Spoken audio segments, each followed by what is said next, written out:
Hello there. My name is Paul Singman. I'm a developer advocate at Treeverse, the company behind the only open source control project that scales like FS.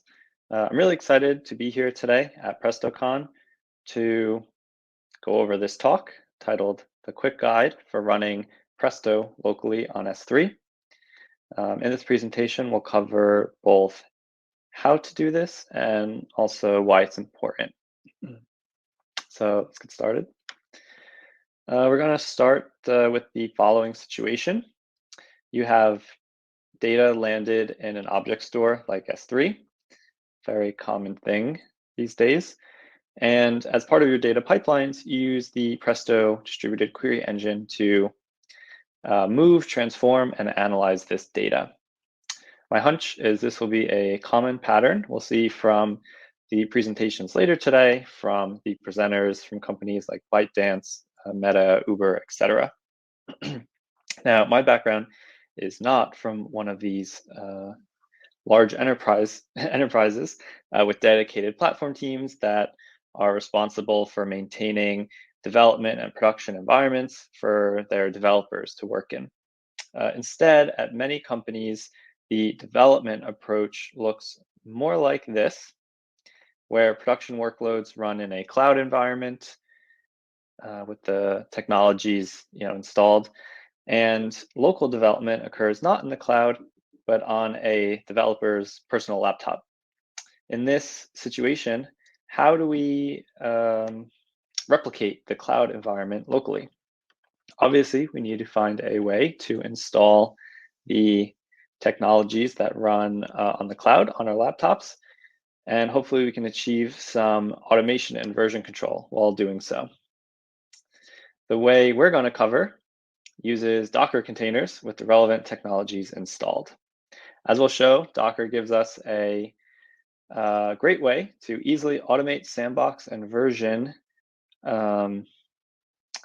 these technologies, have them installed locally, and run multiple services with one command. So I'm not sure your experience with Docker.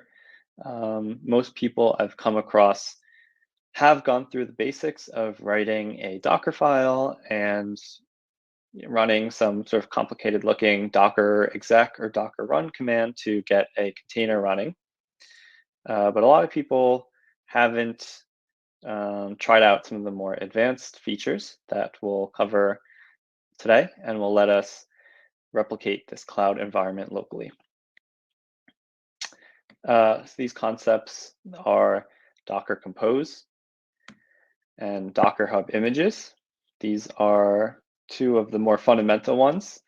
And once we get a basic working example with these up and running, we'll go into some more advanced usage patterns, like using setup services and defining dependencies between them to perform additional tasks in the containers we start up.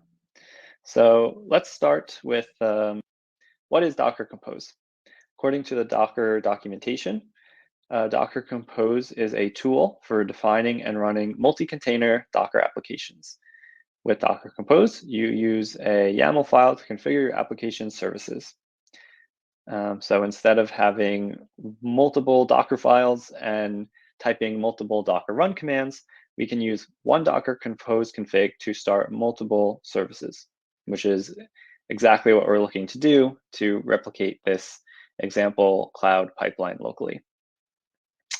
Now, I'm going to make, and just as a brief note, for more details on Docker Compose and all the features and parameters available, you can follow the URL here and view this documentation page.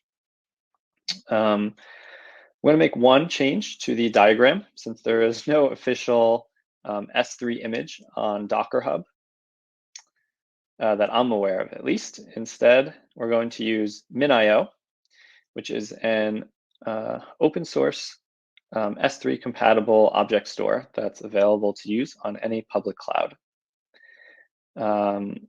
This means that it uses the same API as S3. It maintains parity with S3's API. And any technology like Presto connecting to it won't be able to tell the difference, whether it's S3 or MinIO. So here is the initial Docker Compose YAML configuration file that we're going to use. It has multiple services we're going to start. One for MinIO and one for Trino. We're going to use the Trino flavor. And importantly, we're going to use the official Docker Hub images for both MinIO and Trino. If there is a technology that you want to get running in a container that doesn't have an an image on Docker Hub that suits your needs, it is something you can build yourself. And in the advanced Docker Compose that we'll get to by the end of this presentation, we'll see an example of that for Hive, which didn't have an official version with the necessary dependencies installed for the use cases we were looking for at my company. So once we, and we'll go through this, but we're going to save this docker compose.yaml in a directory, and then we can run one command, docker compose up. Sorry, small typo there. I'm going to fix that right now, if you don't mind. All right, docker compose.up, and both of the containers containing MinIO and Trino will start up and running. It's nice to just add this -d flag. I believe it stands for detached state. And it just gives you control of the terminal back after you run the command. Into our terminal and try starting these services. So we're here in a directory with the Docker Compose YAML that we showed on the slides before. It has both services, Trino and MinIO. The MinIO image will have a client we can connect to, so we get it up and running. So we run docker compose up -d and get both containers running. Probably the most common command after doing so is docker compose ps. You can check the status. Both of ours are already up and running. So let's hop over into the MinIO console. We can type in MinIO admin for the username and password to log in. And we see we have MinIO up and running. This is their UI. And there's no objects or buckets created. And in getting these sorts of local technologies up and running, if you want to do sort of automated testing or just avoid manual steps that you do every time, you can do things like, in our case, create a bucket in MinIO to put data in. So I'm going to show you an example of how to do that by making a small change and using what I call a setup service and dependencies. So let's turn this example back down. And we're going to make a small change to the Docker Compose file. What we're going to do is add a new service called MinIO setup. And we can change the references to Presto. And what this does is it depends on the first MinIO service running, and it runs, uses this command parameter to use the mb command, which is make bucket, and it's going to create a bucket called example. And let's give it a shot. So we can docker compose up. Now we're going to have hopefully 3 containers started. We can double check that they are. Oh, I forgot to do the -d flag. Let me. Well, actually, it doesn't matter. Let's go to the console again. Min.io admin, min.io admin. And we can see that our example bucket is now created. So, and this is a pretty basic example of creating a bucket, but you can see how, you can pass a whole shell script in here to be run that runs multiple commands.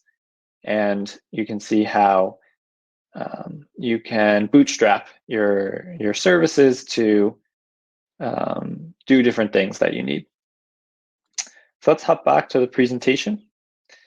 Oops. So we're going to put it all together now with what we call at LakeFS the Docker Everything Bagel. And we're an open source project. We have a community that we need to replicate their environments and with however they're using our technology. So we use this setup to do that and reproduce bugs and also test different things out when developing. So it is a Docker Compose file that is in our GitHub repository. It looks like this. It has LakeFS, Hive, Trino, Spark, all installed in it. And it uses min.io for storage. LakeFS, we're involved in data lifecycle management. Hive is the metastore, and Trino is the query engine. This is a common data pipeline that we see our users using and test with. So we cover this in this article that you see down here on the LakeFS blog. And when you run Docker Compose up on the Docker Compose file found in the LakeFS repo, you will have this suite of technologies installed in Docker containers on your local machine.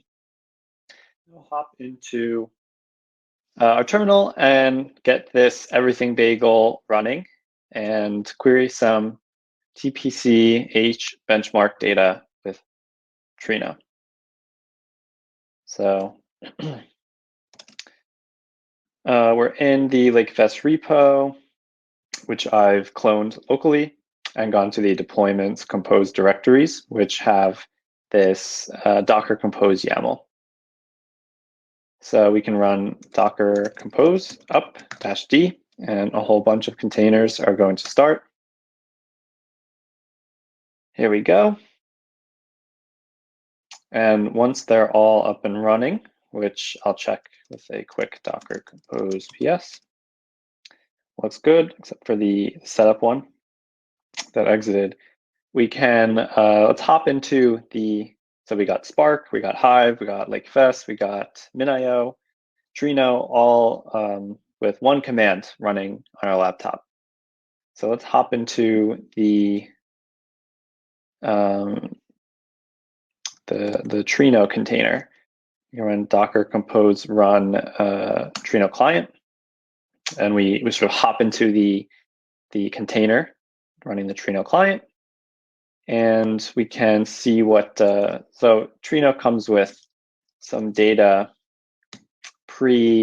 loaded into it, this TPC-H benchmarking data, and we can see if we run show catalogs.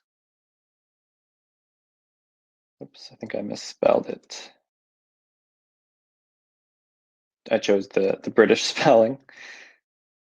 Let's see if this works. Sorry about that. Show catalogs. Oh, we're out of the container. Give me 1 second. Let's hop back in. Show catalogs. And okay, we got query. So we have these catalogs here, and one of them is this TPC-H catalog that I mentioned before. Let's tell Trino to use this schema. Use TPC-H, I believe it's called .sf1.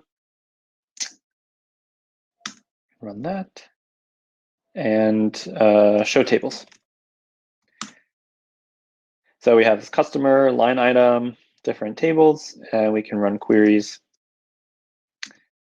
Select star, we'll run one example query just to show the Trino query engine in action on this data, and we get the results of this nice data set.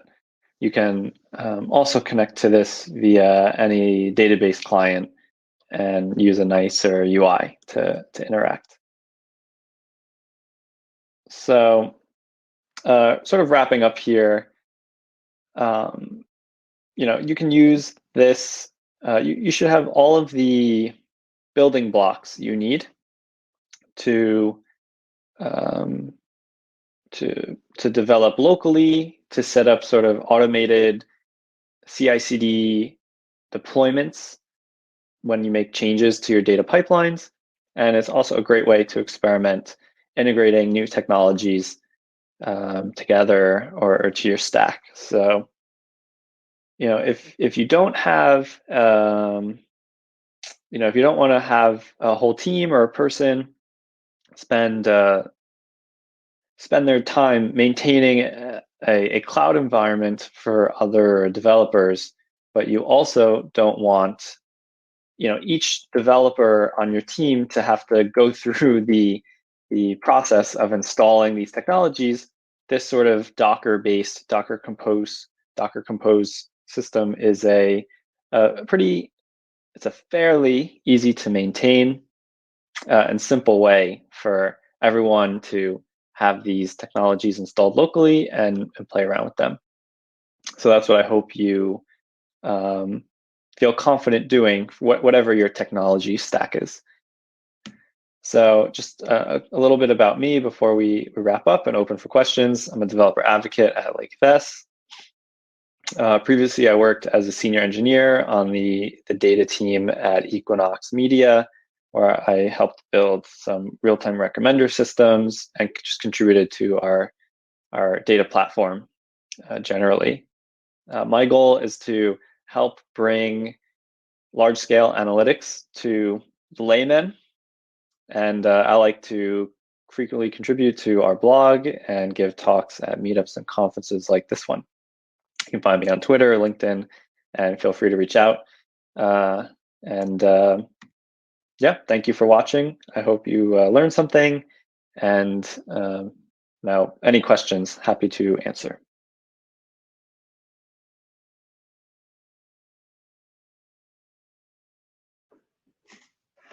All right. Thank you, everyone, for attending this talk. As was mentioned, if there's any questions, feel free to send them in the chat or in the Q&A section. Be happy to answer.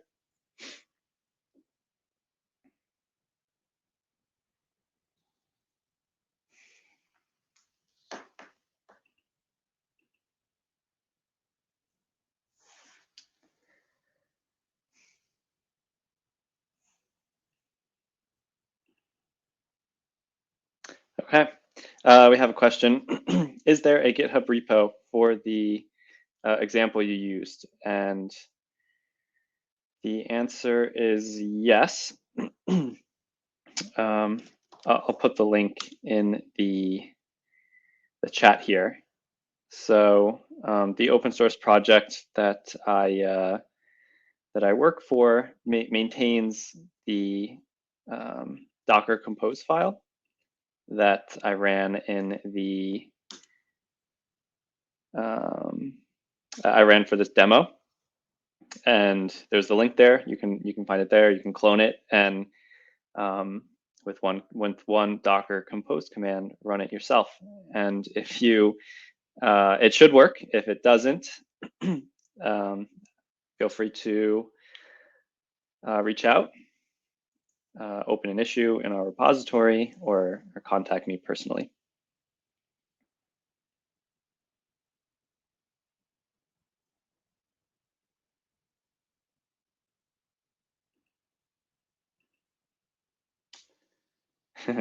Hey, Brian.